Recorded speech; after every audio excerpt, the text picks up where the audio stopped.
Mahigit 300 taon mula nang sakupin ng mga Kastilang konsentidor at misyonaryong Katoliko ang Pilipinas. Nagmistulang batas ang kanilang mga salita na sinusunod ng buong kapuluan. Ang sino mang sumuway ay malupit na pinapahirapan at brutal na pinapatay. Ginawa ito sa harapan ng maraming tao, hanggang walang pinuno, natatayo at buong tapang nalalaban. Pebrero 17, taong 1272. Wala tayong kasalanan, Padre Gomez.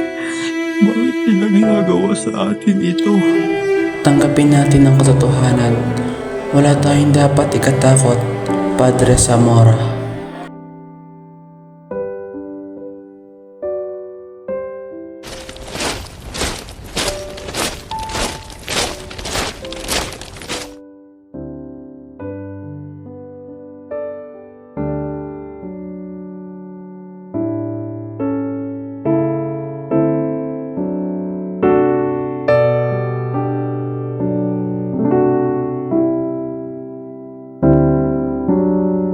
Comenzamos la ejecución.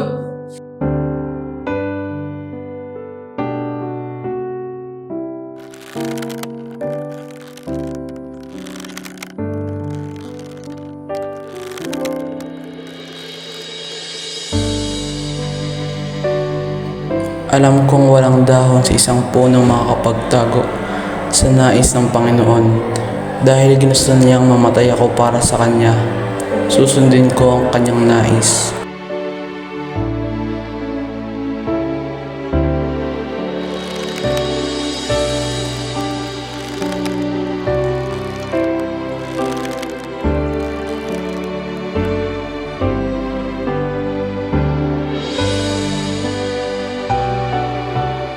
Wala kaming kasalanan! Inosente kaming lahat! Bakit kami kailangan mamatay ng ganito? Wala silang kasalanan! Wala silang kasalanan! Wala silang kasalanan! Wala silang kasalanan! Matais to si Res!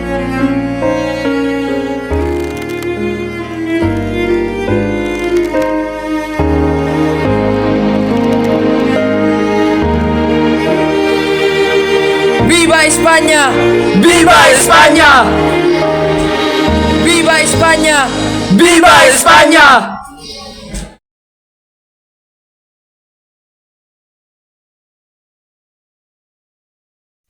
Akala nyo ba ang kapangyarihan ay nasa inyo? Sino ba kayo? Di naman kami nagkulang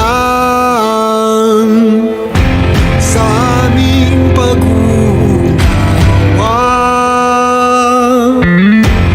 Di ka namin isusukan kung hindi ka pa sumulan. Huwag niyong tapakan ang katarungan. Akala niyo ba ang kapangyarihan ay nasa inyo? Sino ba kayo? Magwawagi ang katotohanan, ang kadiliman ay ibabagsak. Nagsisilbi katapat, nagsisilbi katapat.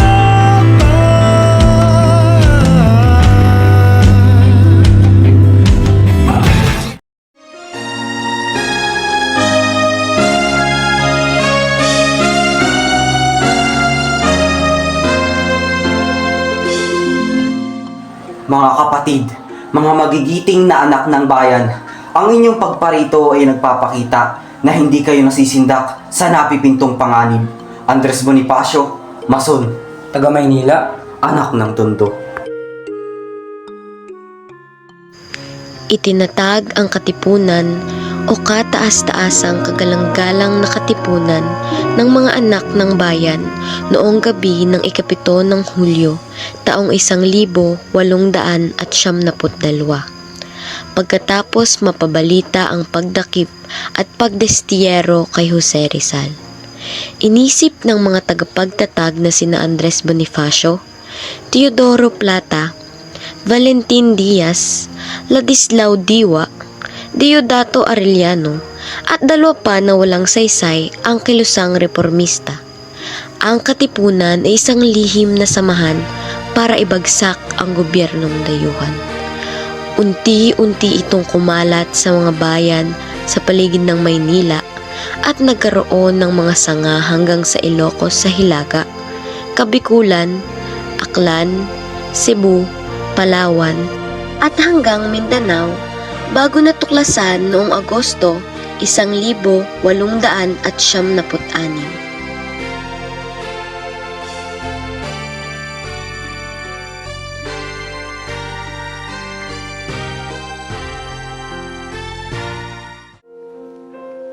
Sa pagdakip kay Rizal, ano ang mangyayari sa La Liga?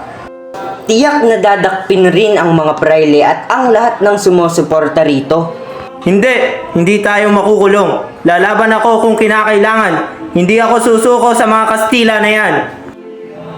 Anong gagawin natin ngayon? Hindi naman maaaring tumigil na lang tayo sa paglaban. Sa tono ng ating pananalita, tila napupuno na tayo sa lahat ng mga nangyayari. Kailangan nating kumilos. Kailangan nating ipakita na lalaban tayo. Ang kailangan natin ay magbuo ng isang bagong samahan na magbubuklod sa buong taong bayan at lalaban sa mga Espanyol. Hindi naging matagumpay ang mapayapang pagbabago na isinusulong ni Dr. Jose Rizal. Kung nais natin ng tunay na kalayaan, wala nang ibang paraan kundi ang himagsikan.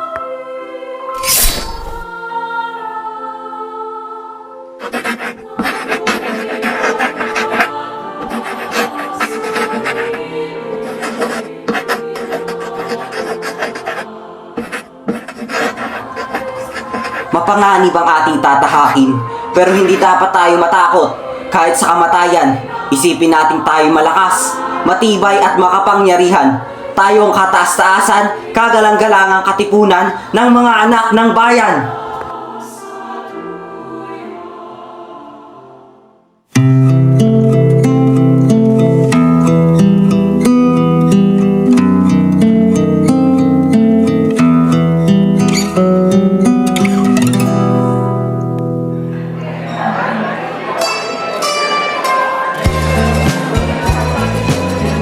Umibig si Andres Bonifacio sa isang babae na nagngangalang Gregoria de Jesus, ang kaniyang asawa na mas nagpatatag sa kanilang samahan at sa mga kapwa kababaihan.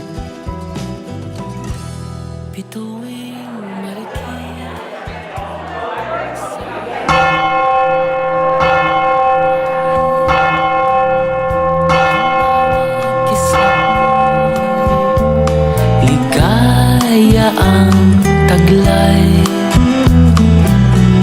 yaring aking palad, iyong patnubayan, at kahit nasinag. Kasama ka bang pumasok sa pagkamason? Hindi ba ang mga mason ay hindi naniniwala sa Diyos? Imbento lamang iyan ng mga praile. Pero ang katotohanan sa aming mga mason, una sa lahat ang Diyos. Isa pa, dito, malaya kitang nakakausap. Ng dibdib sa iyong luningning, laging nasasabik, ikaw ang pangarap, bituing marikit. Parang awa niyo na, Padre. Maaari po sanang mahingi ang aming sahod. 3 buwan na po kaming hindi sumasahod, Padre. Kailangan po naming mabuhay at bumubuhay ng pamilya. Labis na po ang pagpapahirap niyo sa amin. Anong klaseng Panginoon ang mayroon kayo? ka para hamunin ang pamamalakad ko? Sinabi kong hindi pwede! Parang awa niyo na po! May sakit ang anak ko! Larcela Boca, manahimik ka! Ikulong nyo na nga ang demonyong ito! Kayo ang demonyo! Magnanakaw! Manggagahasa at mga mamamatay tao! Kung ayaw niyong matulad sa demonyong ito, matuto kayong sumunod sa utos ko, mga Indyo! Anak ko, bakit ka pa lumaban? Sinabi ko naman sa'yo, sumunod na lang tayo. Dumami ang mga kasapi ng samahang KKK. Habang naghahanda ang kilusan, nabunyag ang katipunan sa pamahalang Kastila noong umamin ang isang kasapi na si Teodoro Patino.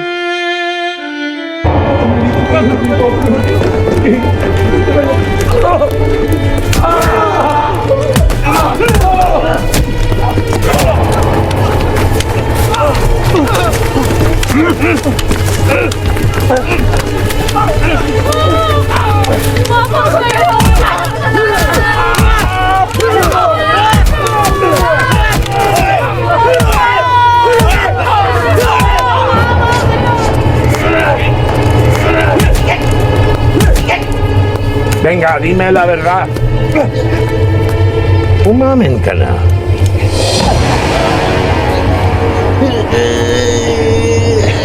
Umamin ka na! Wala po akong naralaman sa sinasabi ninyo. Ganun, ha?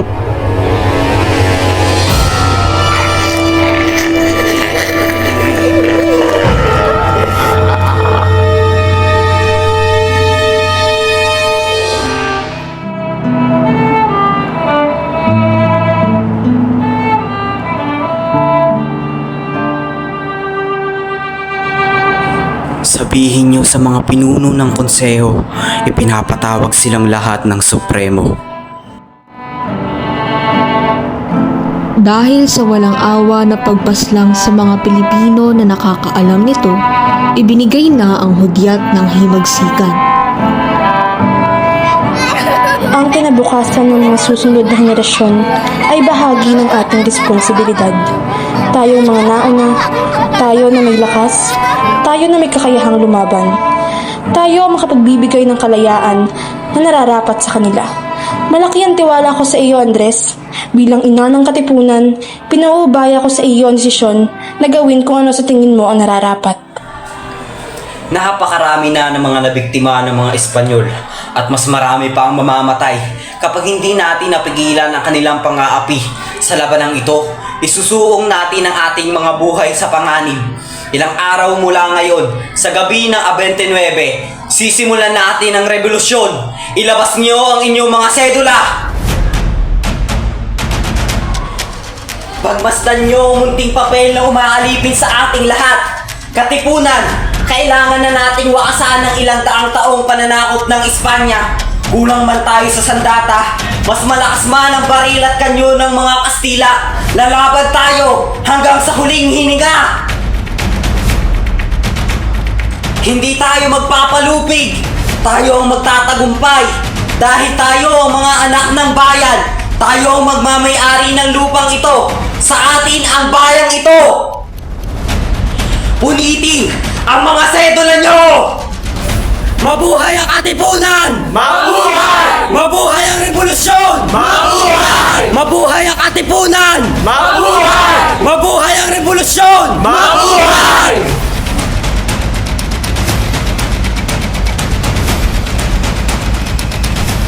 Unang digmaan laban sa mga Kastila.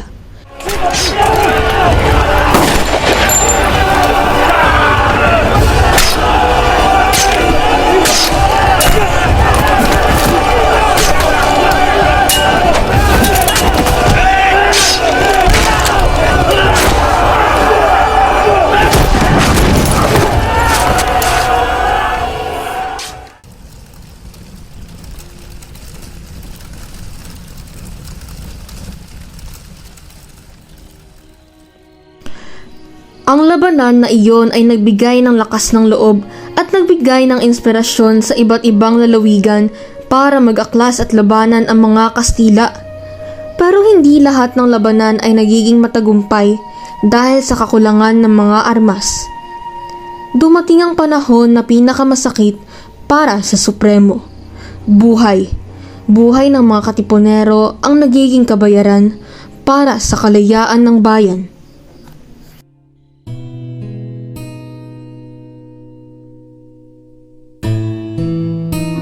Kaawa-awang mga Pilipino, ipinaglalaban lamang ang kanilang kalayaan.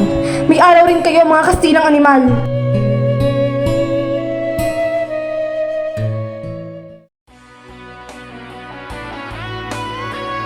Mula nang magkaroon ng pag-aalsa sa Cavite, naging lubhang mapanghinala ang mga Kastila.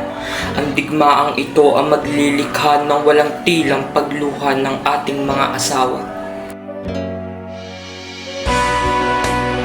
Supremo, oras na po ng pagpupulong. Hindi sumusuko ang ating mga kapanalig. Lagi niyong pakakatandaan na ang kadahilanan ng ating pagbubuwis buhay ay upang makamit ang matagal na nating minimithing kalayaan mula sa paglustay at pagkaalipin. Don Andres, kung ano man, kung sino man, handa akong mamuno o sumunod hanggang sa dulo ng buhay. Kaya sa halip na maglugmok, ipunin ang lahat ng inyong galit. Bilang gatong sa nag-aalab na puso, anumang sigwa ay may paghupa, anumang kadiliman ay dadaigin ng pagbubukang liwayway at magbabayad sa bayan ang may pagkakautang. Dumating na ang araw ng mga tunay na anak ng bayan!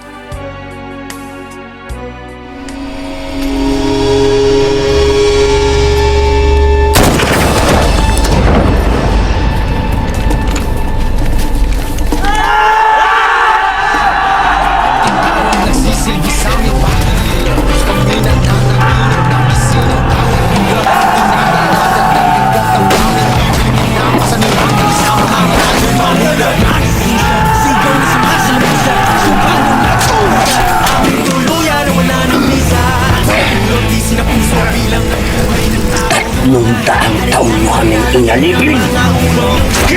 Na hawak-hawak namin ang inyong trono. Ako pangako na ako dahil sa korona sa ulo. Di na magpapaalipin pa sa mga rehas mo.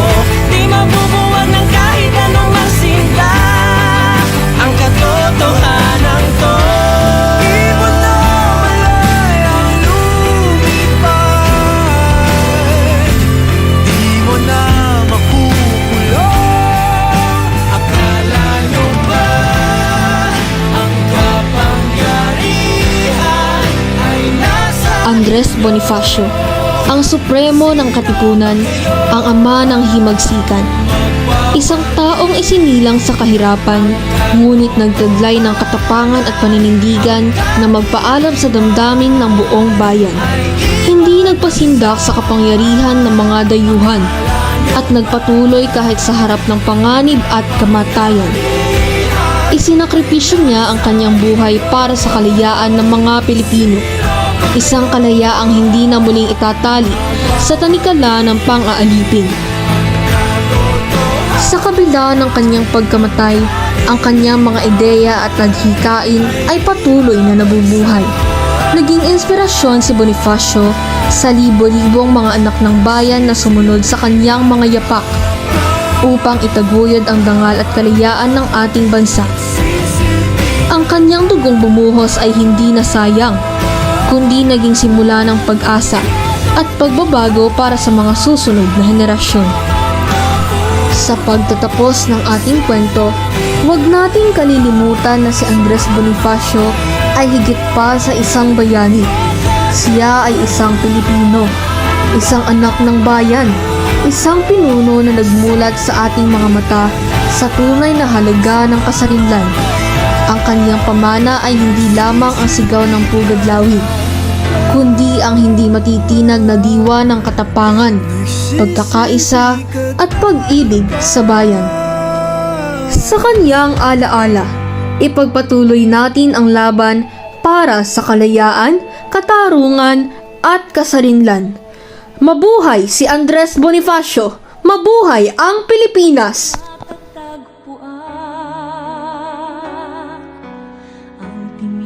Ng perlas ng silangan, nagniningning sa buong kapulutan.